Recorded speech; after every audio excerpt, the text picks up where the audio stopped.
ঈশ্বরের কাছে যেখানে গঙ্গাধর পণ্ডিত হচ্ছে বিদ্যাগুরু,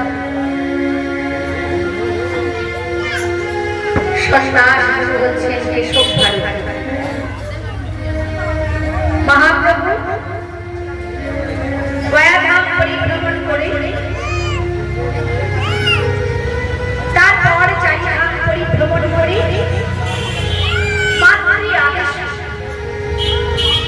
নীলাচলে অবস্থান করলেন। মা বললেন, বাবা নিমাই, বৃন্দাবন তো অনেক দূরের পথ, আমি তো কোনো সংবাদ পাবো না।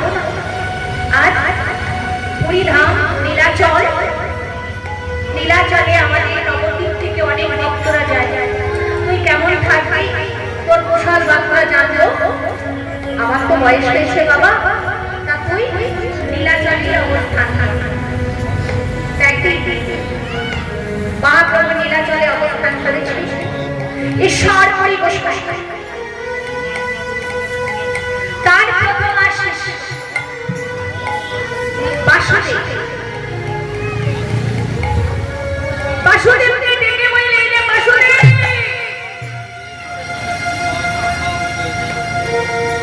আমি নীলাচলে যাব। তা বাসুদেব বললেন, প্রভু আপনার যা অবস্থা, আপনি নীলাচলে কেমন করে যাবেন? বললেন, না আমি তো নিত্যধামে গমন করব, তার আগে তুমি যাও নীলাচলে, আমি তোমার মধ্যে প্রবেশ করে আমি নীলাচলে যাব। কেন? আমার ইচ্ছা। তিনটে বাসনা ছিল। একটা বাসনা ভগবানের সঙ্গে নৃত্য করব, নৃত্য করলাম। দ্বিতীয় বাসনা ভগবানের সঙ্গ করলাম। কিন্তু তৃতীয় বাসনা ভগবানের চরণ সেবা করব। আমার ভাগ্যে করা হলো না। কেন? তোমরা বলো, তোমাদের তো গুরুদেব আছে। যদি বলে শিষ্য চরণ সেবা, কোন শিষ্য কি গুরুদেবকে চরণ সেবা করতে দেবে? দেবে না। তাই ঈশ্বর পরি গোসাইকে কোনোদিন চরণ সেবা করতে দেয়। তাই বলি, এই বাসনা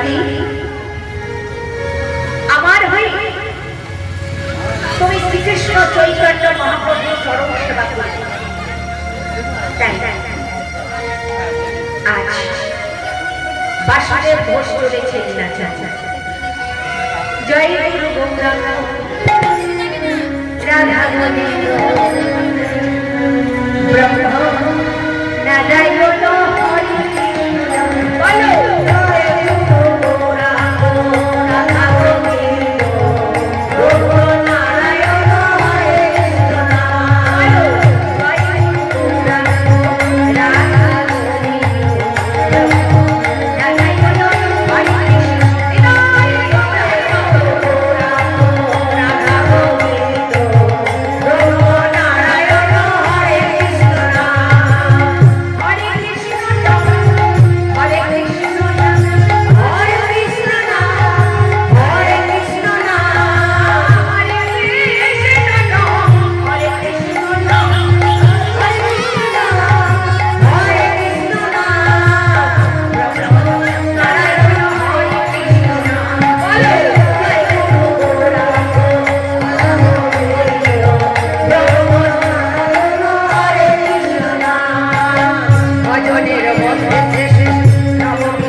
বললেন প্রভু সবই তাহলে একটা দুঃখের বিষয় কি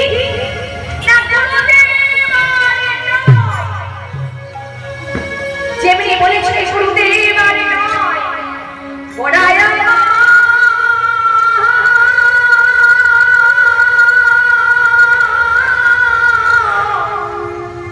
নয়নে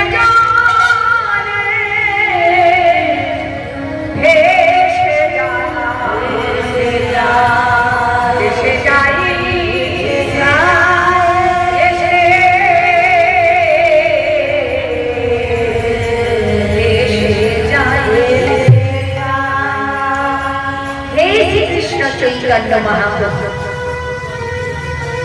অমন করে নয়ন জলে ভাসতে হবে না, গুরুদেবের ইচ্ছা পূর্ণ করতে হবে। বলো বলো বাসুদেব দাদা, আমি কি ইচ্ছা পূর্ণ করবো বলো? বললেন গুরুদেবের ইচ্ছা তোমার চরম সেবা সে কি একথা শোনাও বড় কাকা বলো না বাসুদেব দাদা, বলো না তুমি হচ্ছ জ্যেষ্ঠ আমি হচ্ছি কিন্তু হে শ্রীকৃষ্ণ চৈতন্য মহাপ্রভু, গুরুদেবের যে ইচ্ছা গুরুদেবের ইচ্ছা তুমি পূর্ণ করবে না বলো? অনেক দিক থেকে এসেছ তুমি আর আমি একসাথে মহাপ্রসাদ না বাসুদেব বললেন প্রভু আমি গুরুদেবের ইচ্ছা পূর্ণ না করতে প্রসাদ পাবো না। ও বাসুদেব দাদা আমার যে বড় খিদে পেয়েছে, ঠিক আছে প্রভু তুমি প্রসাদ পাও তারপরে আমি প্রসাদ পাবো। মহাপ্রভু প্রসাদ পেলে আপনারা যদি পুরীর ধামে গিয়ে থাকেন নিশ্চয়ই দর্শন করেছেন গম্ভীরা খুব ছোট ছোট, আর মহাপ্রভুর নিজের হাতে ছিল 7 হাত লম্বা সেই গম্ভীরার গানকে হার করে অপনে নিদ্রায় মগ্ন হলেন। তা বাসুদেব মহাপ্রভুকে বলছেন হে শ্রীকৃষ্ণ চৈতন্য মহাপ্রভু তুমি একটু সরে যাও, আমি ভিতরে প্রবেশ করব। তা মহাপ্রভু বললেন শোনো না আমার অপাঠ্য ভোজন হয়ে গেছে, আমার সরার কোনো ক্ষমতাই নেই। ও তুমি সরতে পারবি না? ঠিক ঠিক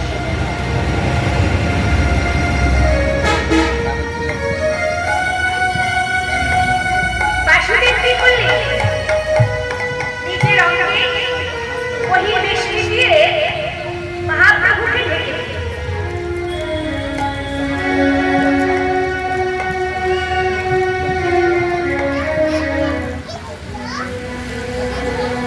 পার হয়ে মহাপ্রভুর চরণ সেবা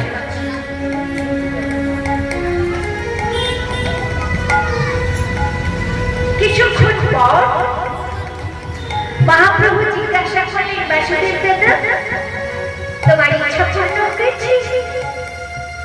হ্যাঁ প্রভু। তাহলে যাও এবার প্রসাদ পাও, আবার নিদ্রায় মগ্ন হলেন। চুপ করে দাঁড়িয়ে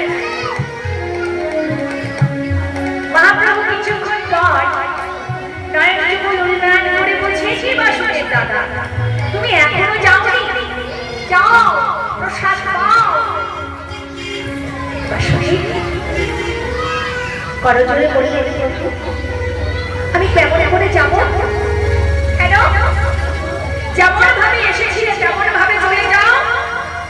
প্রভু আমি তখন এসেছি তোমার চরণ সেবা,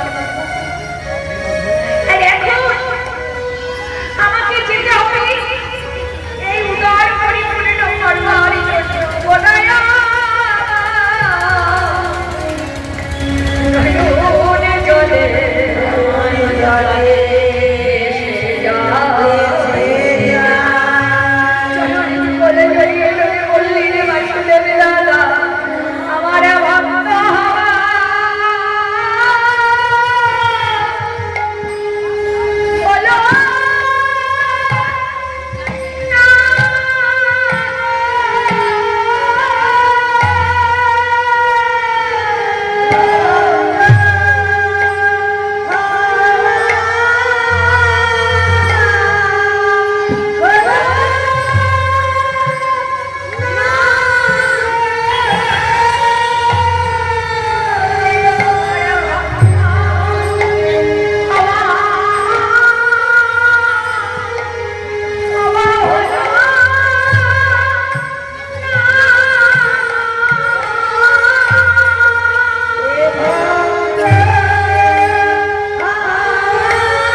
তাই প্রভু তিনি বললেন আমি বৈষ্ণব হতে পারলাম না।